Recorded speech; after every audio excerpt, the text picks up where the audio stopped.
আসসালামু আলাইকুম সুপ্রিয় দর্শক মণ্ডলী। বন্দরনগরী চট্টগ্রামের সাগরিকার বুকে অবস্থিত বীরশ্রেষ্ঠ ফ্লাইট লেফটেন্যান্ট মতিউর রহমান স্টেডিয়ামে বাংলাদেশ ভার্সেস নিউজিল্যান্ডের মধ্যকার তৃতীয় ওয়ানডে কিন্তু চলমান।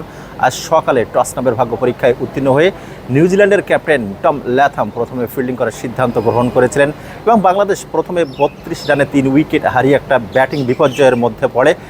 তারপরে লিটন কুমার দাস এবং নাজমুল হোসেন শান্ত 100 রানের একটা পার্টনারশিপ বিল্ড আপ করতে সক্ষম হয় এবং বাংলাদেশের সেই ডিপ্লোরেবল কন্ডিশন বা করুণ অবস্থা থেকে তারা বাউন্স ব্যাক করতে সক্ষম হয়। নাজমুল হোসেন শান্ত কিন্তু আজকের বাংলাদেশের প্রথম ইনিংসের বর্ণময় চরিত্র, পারফেক্ট প্যাকেজ, চতুর্থ ওয়ানডে সেঞ্চুরি তিনি করতে সক্ষম হয়েছেন।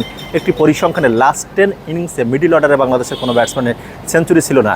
নাজমুল হোসেন শান্ত আজকে সেটা করতে সক্ষম হয়েছেন এবং নাজমুল হোসেন শান্তর ইনিংসের উপর ভর করে বাংলাদেশ 266 রানের একটা টার্গেট দিয়েছে কিউইদের বিপক্ষে।